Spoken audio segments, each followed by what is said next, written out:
Greetings, everybody. Welcome to the Wednesday, August 9th, 2017 episode of Free Webinar Wednesdays.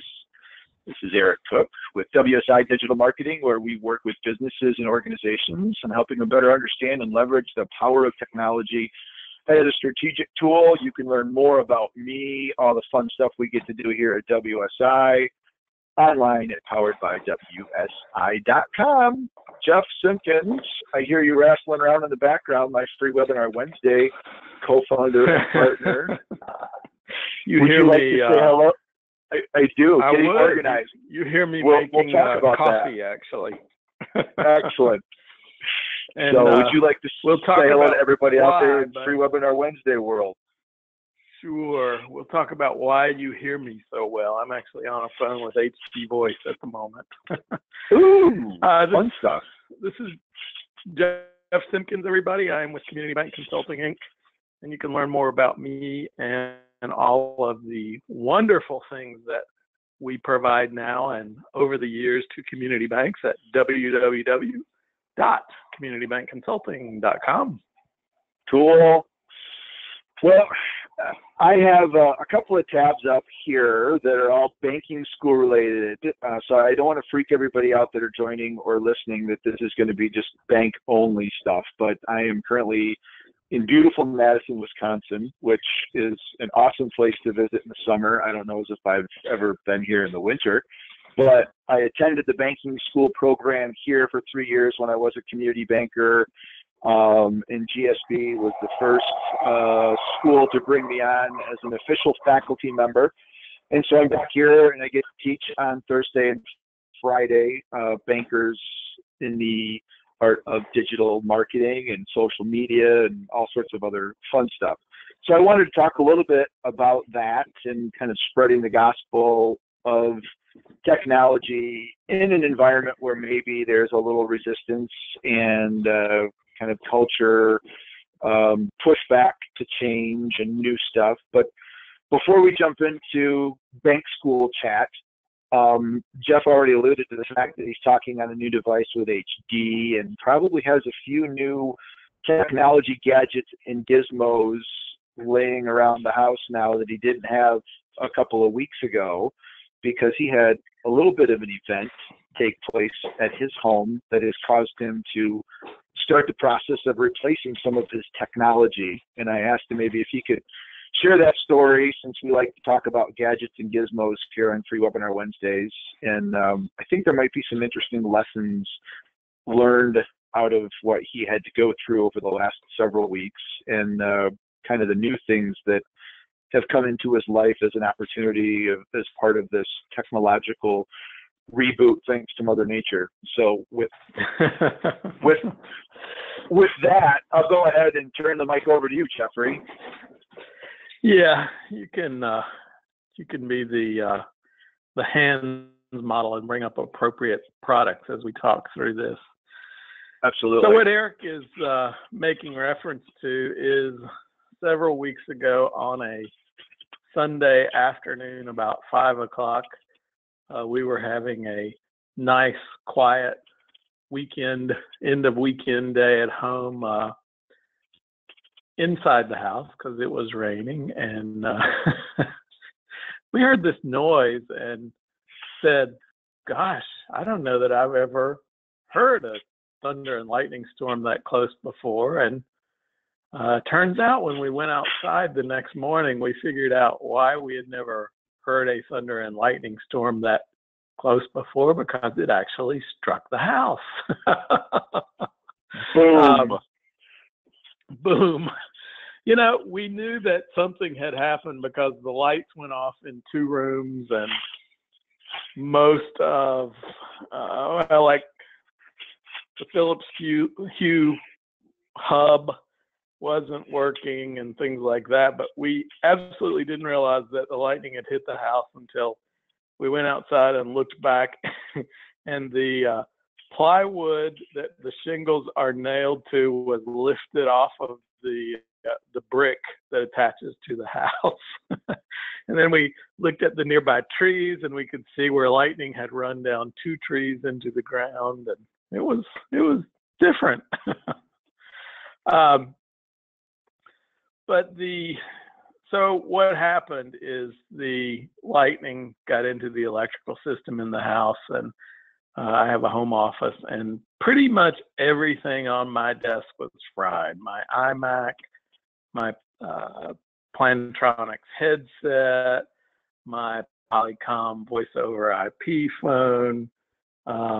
This was funny. My internet router, the wireless service worked, but it fried all of the Ethernet ports on the internet router. I had an expansion module hooked up to the router. It fried it. It fried speakers.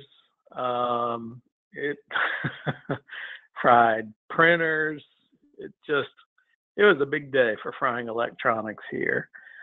But I guess you kind of mentioned in the intro lessons I learned from that. I'm kind of a big advocate of cloud computing, even more so than before, because I didn't miss a beat. I just had to find a device that still worked and logged in, and all of my information was still there.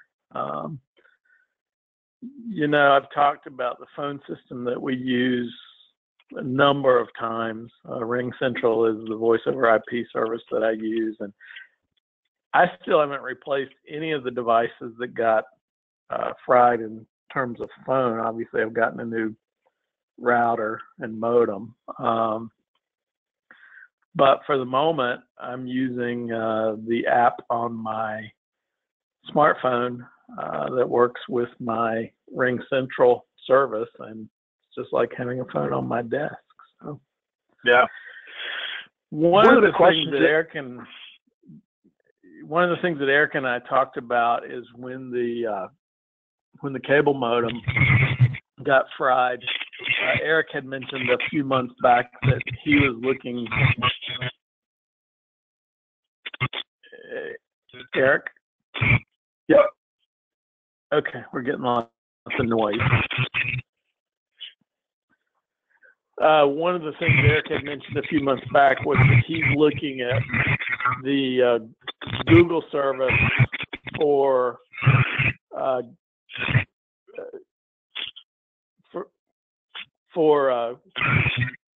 internet service within the home. Eric, what's that service called? Eric? Hold on just a second. I think my phone is picking up some background noise, so I'm trying to do something different. Okay, yeah, it was. Yep, so sorry about that. I was trying to interject with a question, and you couldn't hear me, and then I saw my name going all wacko in the who's speaking category, so I figured. So ask your question again, because technology prevented me from hearing it the first time. Blaming technology, of course.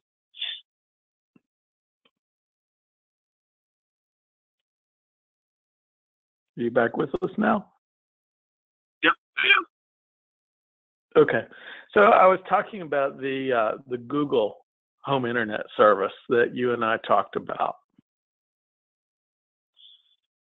Well, there was the Google Wi-Fi distributed Correct. kind of mesh network. Is that what you're referring to? Yeah, the mesh network. So yes, one of the things that I've investigated doing is actually using the Google Wi-Fi mesh network, and I've traded some communication with our friend Greg McPherson, and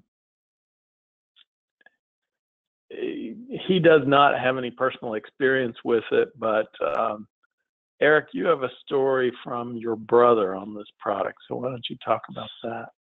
Yeah, well, and before we jump into this, just to kind of give everybody a little bit of an idea of what this is doing, traditional Wi-Fi, like the router that you have, and I suspect most people that are listening to the show, you've got a cable modem or some sort of an internet connection coming into your home or your office, and then you plug that into a Wi-Fi router, and that broadcasts the signal. And the further away you go from that device or get on other side of walls or other interior obstructions, the weaker that signal becomes. And so there's several different platforms out there that are starting to provide what's known as a mesh platform, where instead of getting a single device that is expected to carry the load, what happens is you get multiple devices that you're allowed to kind of push into different areas. So you can see the Google item is certainly able to do kind of a single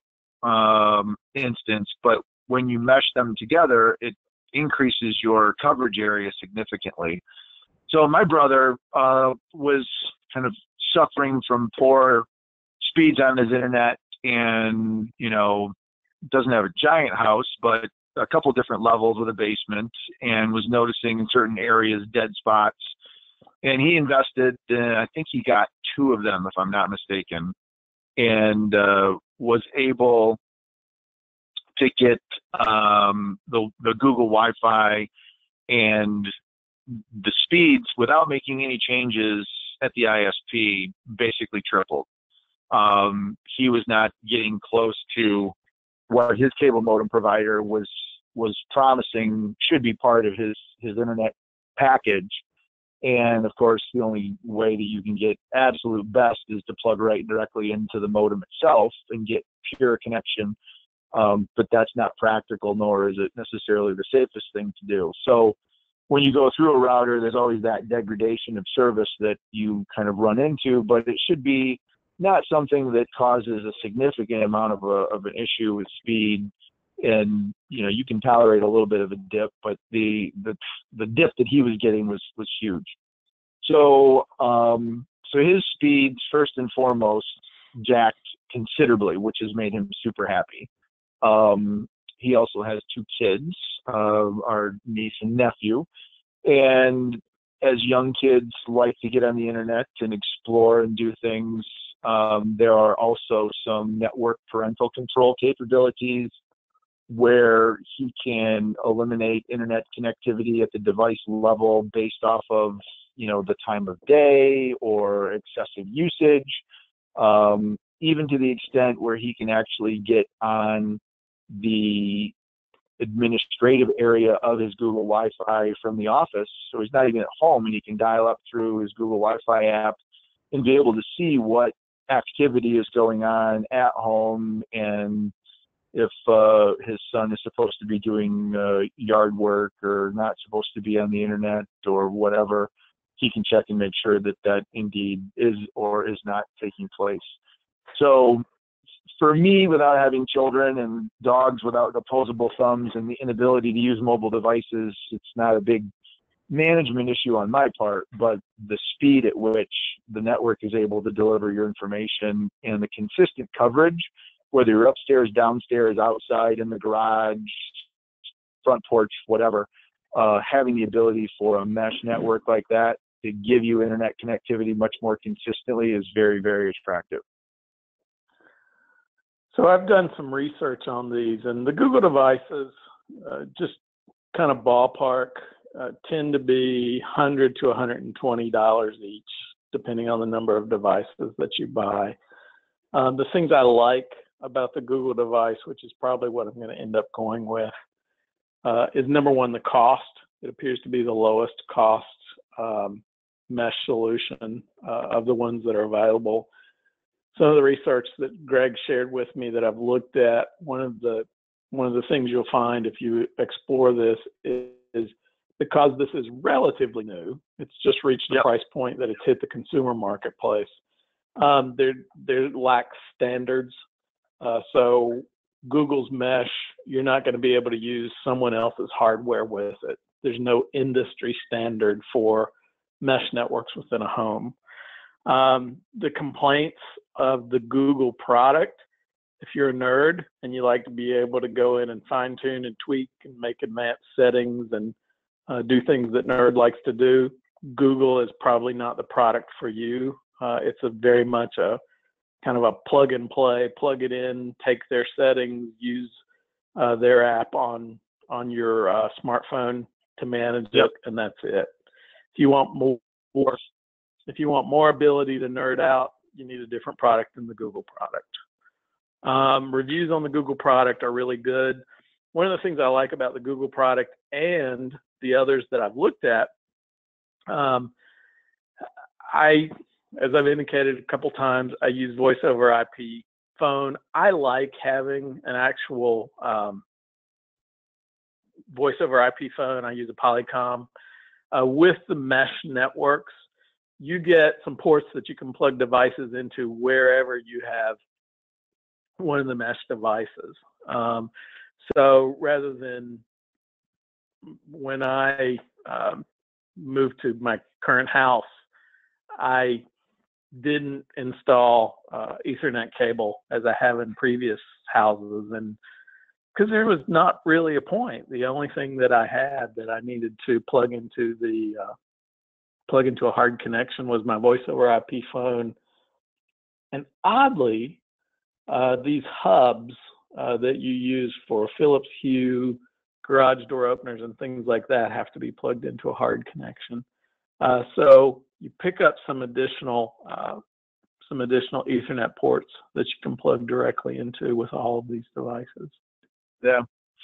We've got some questions that are lining up, and I was trying to interject, but again, technology was causing my voice connection to not work so well. So I want to go through those here real quick, and I don't think I said it at the beginning, but those of you that are listening live, if you do have a question, please feel free to use the chat. And this show and all shows are recorded and will be posted up to freewebinarwednesdays.com once we're wrapped. First question, go back to the zap effect when Mother Nature struck down with the bolt of lightning. Talk a little bit about your use, or maybe lack thereof, surge protectors, whether at the... Everything was plugged into a surge protector. Okay. So, but as far as like a whole house, yeah. So one of the questions is a whole house surge protector. And I'm not,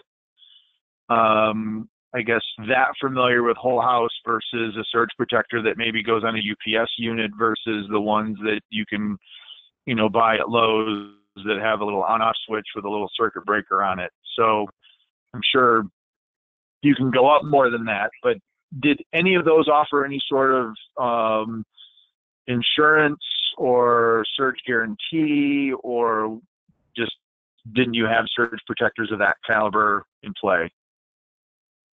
I have had surge protectors of that caliber in the past. I don't currently. The wiring in this house was done in 1977, so it's relatively current in terms of we don't have fuses, we have a breaker box and things like that. We do not have any type of whole house surge protector in place.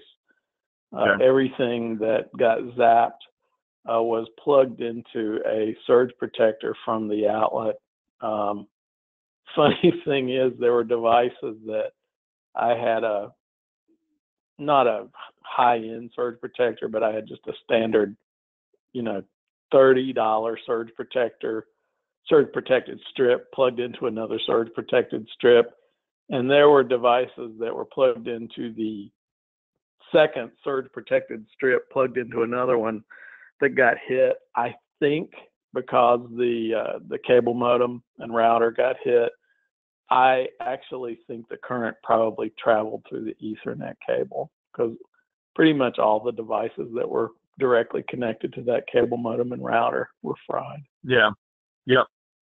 It wouldn't surprise me. There's another question, and this one actually kind of made me chuckle a little bit, if I'm kind of understanding it correctly. But it's asking, or he's asking, that he who is a real person.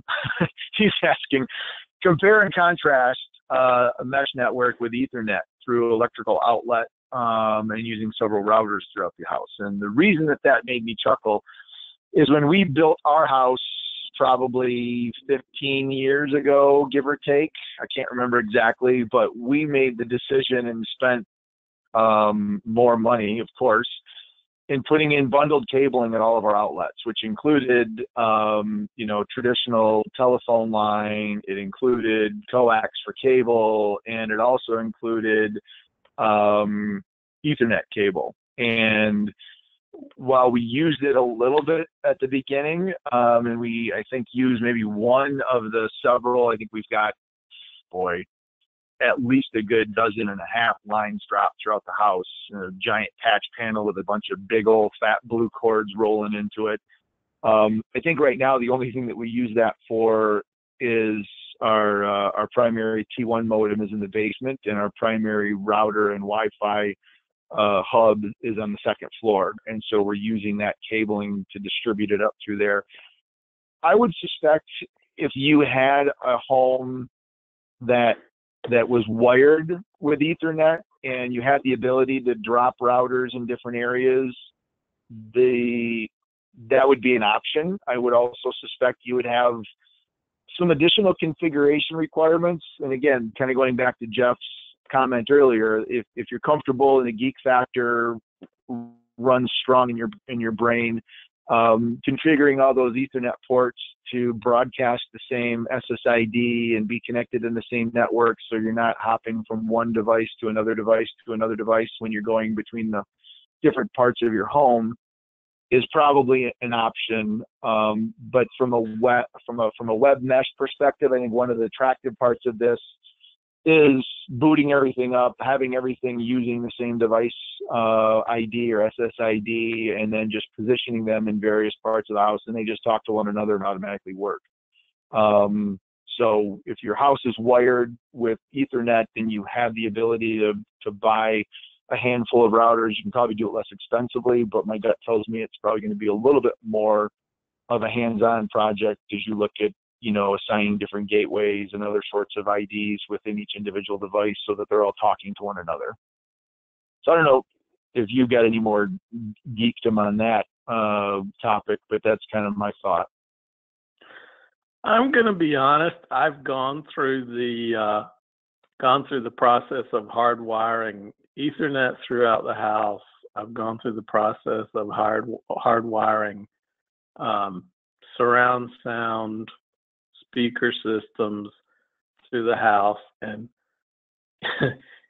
at my current age and with current technology available at the price that it's available, I've gotten lazy. No more hardwiring speakers and no more hardwiring Ethernet through my house anymore unless something changes drastically. Just because I don't feel like I need to anymore. There's some really, really good options available at a really, really cost-effective price that ends up making it less expensive, and it meets my needs. But I'm just a nerd. I'm not a super nerd, so yeah, exactly. I don't feel the need to make all the tweaks and things like that many people do. Yep. So there is a question that says when we mesh, it looks like the person is asking, can we use devices from different manufacturers? And the answer to that question is absolutely not at this point. There are no standards in the mesh network. So whatever brand you buy, you're going to be committed to that until you throw that one away and buy a replacement. Hopefully someday there will be standards, but that day is not today. Yeah. And I don't know whether those standards could be, forced upon the devices is the right terminology, or upgraded or whatever. But I don't know if those are software fixes where, a standard a patch comes across the cloud that allows you to go ahead and, become compatible. So now you've got the Google Wi-Fi is compatible with another option. But yeah, you kind of need to pick one platform and determine that that's going to be your technological choice, at least for the next couple of years, and hope that it works for you. It's kind of funny. My parents are starting the process of downsizing, and my mother called yesterday to go through on the phone with me her closet of old gadgets that I had installed, routers and printers and things like that. And everything she said, "Oh, can I sell this? Do I keep this? What do I do with this?" My answer was consistent: throw it away, throw it away, throw it away. With technology, you kind of gotta, I don't know, I can't think of any technology I have here in my house that, I guess, and I've heard you say this as well, when I buy something now that's technology related, I kind of think short term. I love to get 3 to 5 years out of something, but depending on the price, 1 to 2 years is okay for some things as well. Yeah. Which is unfortunate. And you say that, I think of the closet that's in my office back at the house. I still have my original Palm 5 aluminum little handheld device with my pen stylus and a charging dock and carrying case for my belt, which other than hanging on that for nostalgic reasons, some of those things just need to be thrown away because, even I have a box full of old routers that had gotten replaced, and I'll hang on to that because maybe I'll go back and I want to do an upgrade and push some other stuff, and it's not really happening either. So, not that we want to turn this into. Go ahead. Yeah, somebody did make a good comment. Don't pitch your electronics in the trash. Recycle them. We've got good point. Some areas have curbside recycle available for electronics. If they don't, places like Staples. I think Best Buy also will take electronics for recycle. Although if you have a very large tubed television, it will likely cost you money to recycle that. They do not take those, and you can't give them away on Facebook. I tried. Yeah, I tried to give away. I tried to sell my original HD tube TV, which, by the way, still has, considering it was purchased in 2003, still has an amazing picture, but it weighs 1,000 pounds. Yeah. So, we typically, if it's Apple, you'll hear us talk all sorts of goodness. If it's Google, we usually talk all sorts of goodness. We realize that the world doesn't revolve around Apple and Google. We also tend to give Amazon quite a bit of love. So, I don't want to maybe ignore them. Most of what we're talking about today can be purchased on Amazon if you're so inclined. But when you go in and you do a search for Wi-Fi mesh routers or Wi-Fi mesh systems, you're going to see that there's a lot of different options that are out there. And like Jeff said, take some time, read some reviews. One of the first ones that comes up here is from July, which is a pretty recent review from PC Magazine. So you can pop over and take a look at this, and it's going to give you a nice little breakdown. Best Buy must have heard us talking about them, so they've done a vocal tag on my browser. Facebook Messenger. Yep, exactly. So, and they're not letting me close it, so apparently they really want me to shop. So there we go. Once the ad goes away, but this is a pretty comprehensive rundown of a lot of the different items that we have talked about. And certainly the Google one is there. And I think that's probably the one that I'll end up going with likely. But you can see, I hear Linksys being talked about, the Ubiquiti, the Luma system. There's some others that I'm familiar with that don't even appear to be on this roundup list as well. But, kind of take a look. And so when you're doing your research, go to more than one place. I can tell you, we had a show a month or two back talking about TV services, and I just looked at one or two reviews on DirecTV Now, and they were okay, and I should have taken more time and looked at more reviews and comments on message boards and things like that. So it's actually worth investing a little bit of time to look at multiple places for reviews on mesh networks and such things. Yeah.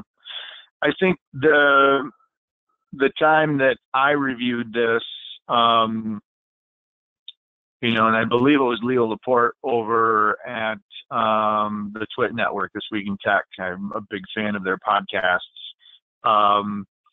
He had talked about how the Netgear Orbi was terrible, and he was going with the Eero. And so you look at other sites that'll say, one works really good and the other one doesn't. So, you kind of also have to take each of the reviews with a grain of salt and pull out the consistent comments that, because you may have a reviewer that is a little bit of a geek and loves the configurability, and that's why that particular item is getting a great rating, whereas you might go to another site that is much more consumer orientated. And I can tell you, my brother is not a geek. He's a financial planner and, does very well in that, but he is not somebody that would want to sit down and hop into an admin panel and do all sorts of configuration, or how do I check on, my son and my daughter's internet utilization.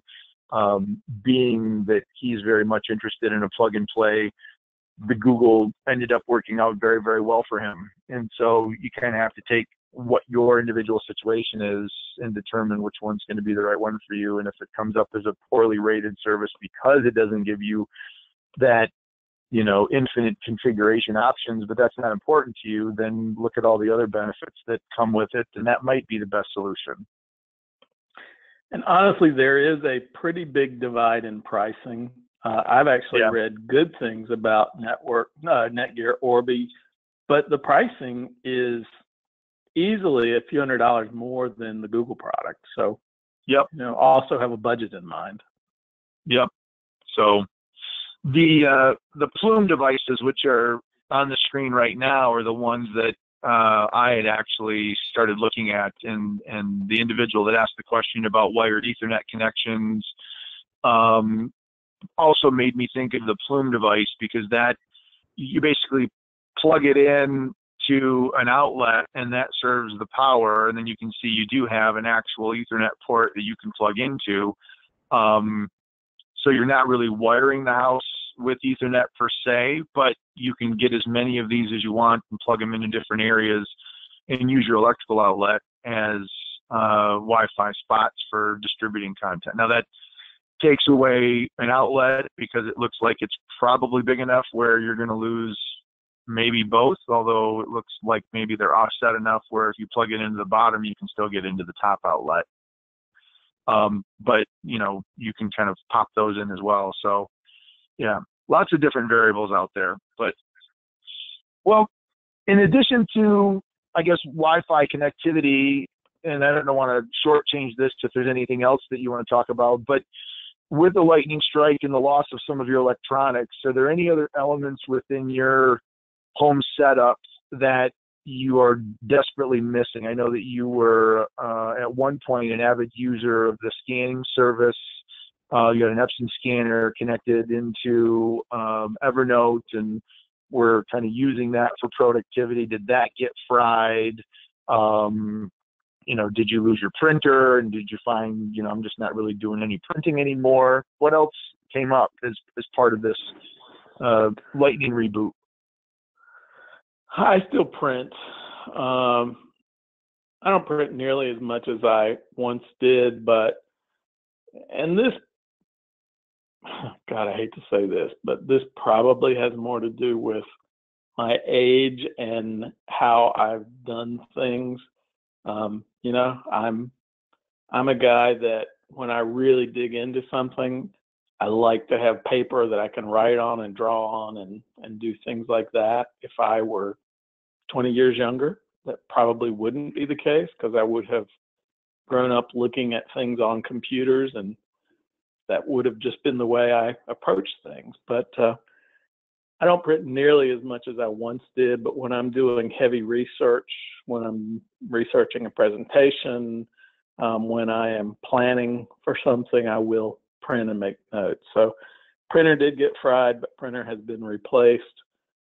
Scanner got fried, scanner's been replaced. Everything, I take kind of a two-pronged approach to document management now. Everything gets converted into a digital format and stored in a secure format using a file storage service such as Google Drive or other similar services. I keep one drawer of paper files that are active files. If there are things that I know I'm going to be accessing, in the next few days, weeks, or months, I'll keep a paper copy of some things just so I can go to the drawer and pull it out and do what I need to do on that. But that's a long answer. The short answer is yes, I replaced the printer immediately. Yes, I replaced the scanner immediately. If I had to choose one over the other, I probably would have replaced the scanner first, because literally every piece of paper that comes across my desk gets converted to electronic. Interesting. Is there any part of your digital process that has changed and you've kind of looked at it and said, I don't really need to be doing that anymore? Or did you not really take that much of introspection where you're just like, holy crap, I just got shot by lightning, I need to replace everything, and not really re-optimize or make any interest in modifications?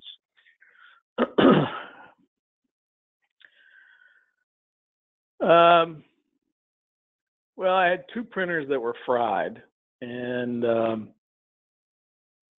only have one printer for the whole house now.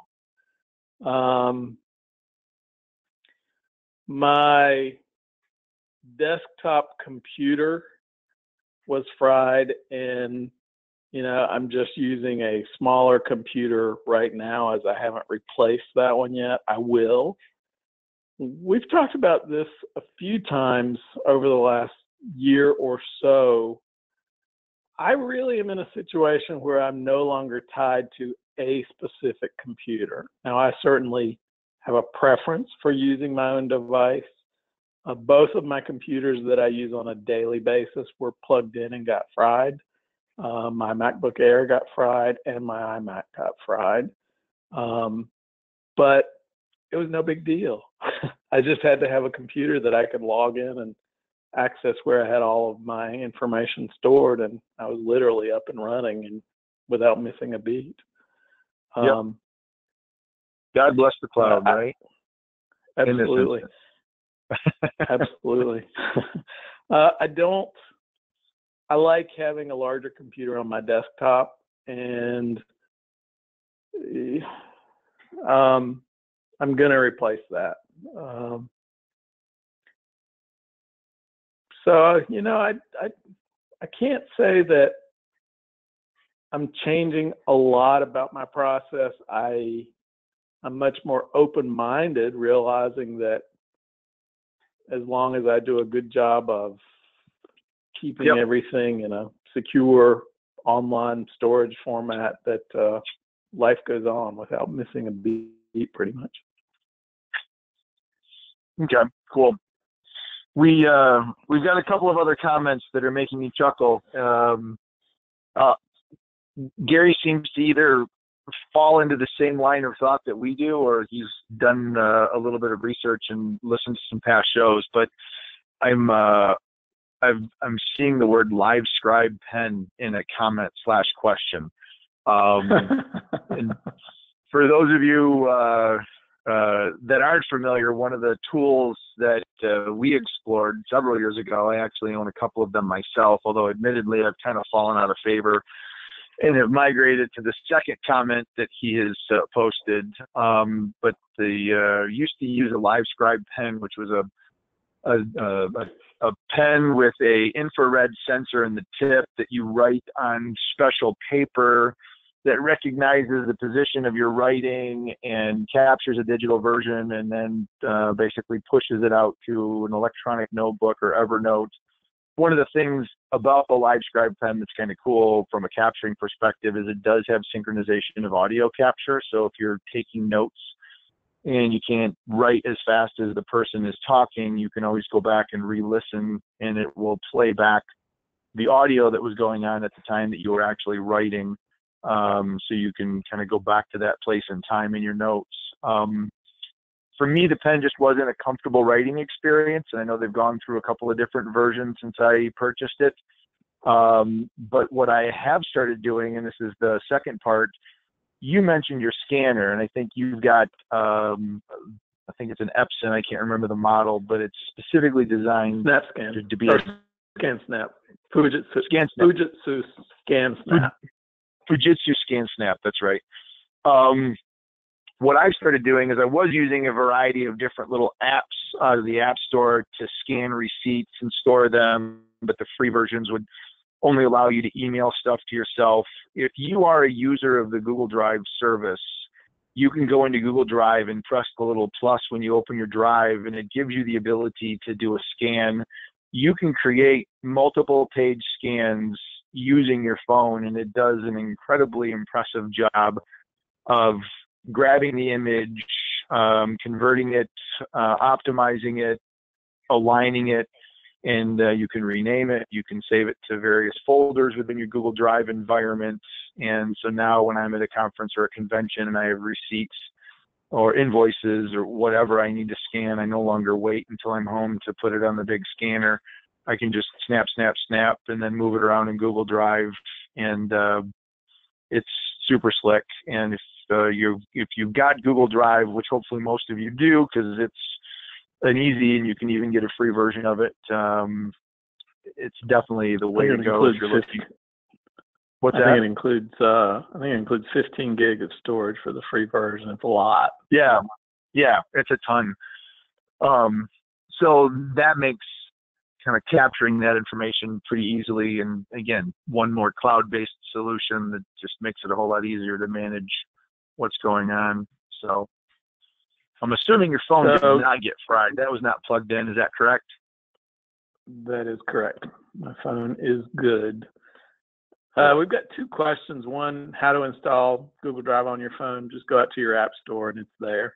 Doesn't matter if you have a Google-based phone or if you have an iPhone. I have an iPhone. Eric has, which phone do you have now? I have the Pixel 1, and they're coming out with the 2, so now that's making me think I need to buy that one when it comes out, but that's all right.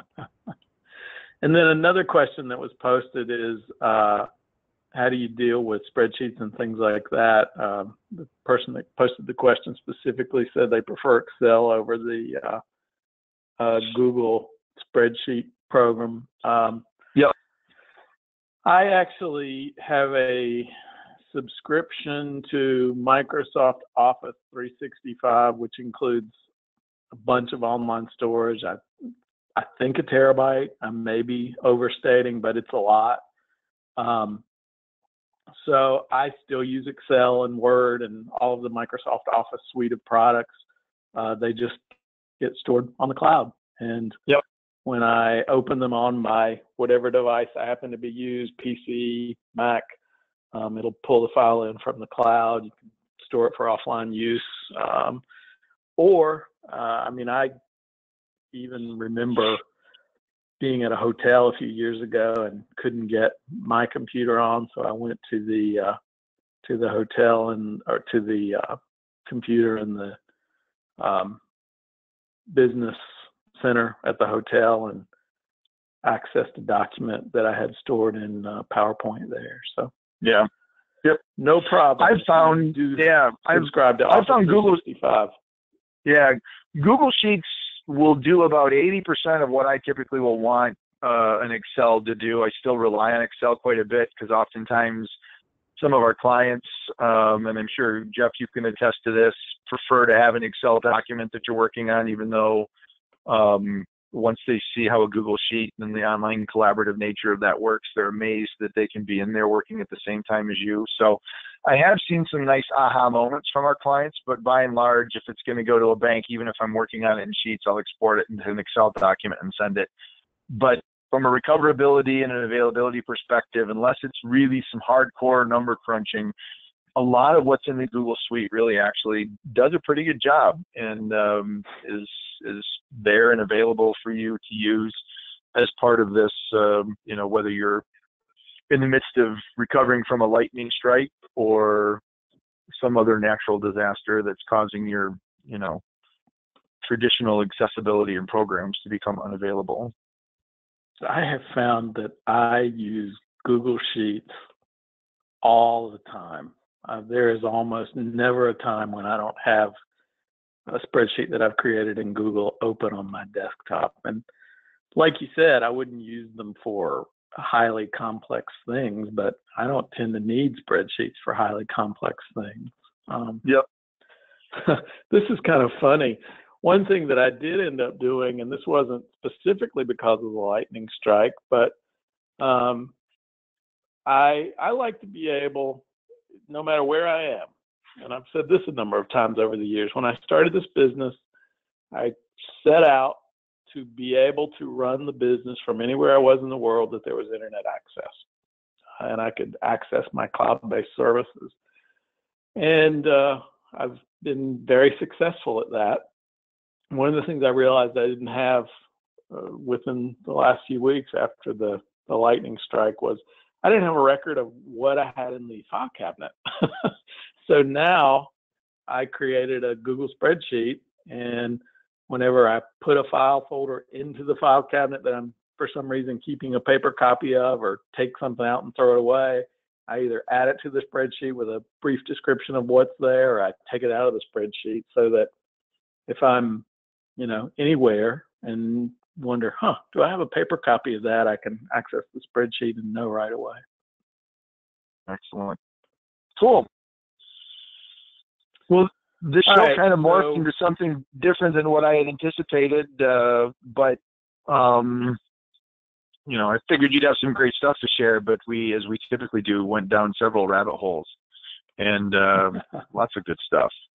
So we do have a couple comments just on limitations of Google Sheets and things like that. You got to make your decision based on what's right for you. I think the person that commented said the limitation is 400,000 rows in a Google Sheet, and you got to consider what your internet speed is as well. There is no way that I would run a spreadsheet with 400,000 lines on Google, because I've got one with several hundred, and it's kind of painful waiting for it to load. Yeah. Even though, and you and I have talked about this before, our expectations change. I want to open something and 2 seconds later have it open. In reality, this spreadsheet I'm complaining about that has a few hundred lines, it probably takes 5 seconds to open, but it's enough that it's noticeable, and I'm trying to type when it's going on. Yeah, exactly. So, same thing. Cool. Well, I kind of feel like going back to talking about banking school is a moot point at this point. So, suffice to say, I'm excited to be back in Madison, and I guess the one thing Have you been to Bacon Happy Hour? I did. I got over to Wando's last night, and I enjoyed some good old Wisconsin deep fried bacon. And those of you that are friends with me on Facebook will get to see a picture of myself and the education director for the Nebraska Bankers Association enjoying one of those little nuggets of pork goodness. So it was pretty darn tasty. Sorry to all the vegetarians that might be listening to the show, but loves me some bacon, so I can't fight it. And where is it one goes in Madison to the Bacon Happy Hour? It's called Wando's, which happens to be right across the street from the Fluno Center, which is where they put the instructors and other faculty members for the 2-week stint for the Graduate School of Banking program. So those of you that haven't heard about it, I guess let me just do kind of a general, and I think every industry has their own professional enrichment programs that are available to people that want to climb the corporate ladder, whether you're in the legal industry, the banking industry, investments, whatever the case is. But there are several bank schools around the country that banks will send budding executives to. Some of them are a week long, some of them are 2 weeks long, some of them last for a couple of years. The Graduate School of Banking is a program that lasts for 2 weeks over 3 consecutive summers that also requires intersession projects between the first and second and third year. And you culminate your third year with what's referred to as a bank sim project, where it's almost like a video game, if you will, where, like Sim City, where you're building cities and population flow, and you have to figure out how to put in different hotels and entertainment. You're doing that same thing in a banking world. So it gives bankers a really good cross section of all the different things that they need to know. Because if you've come up in the world of lending, you may not be familiar with marketing and HR and compliance and technology and information security.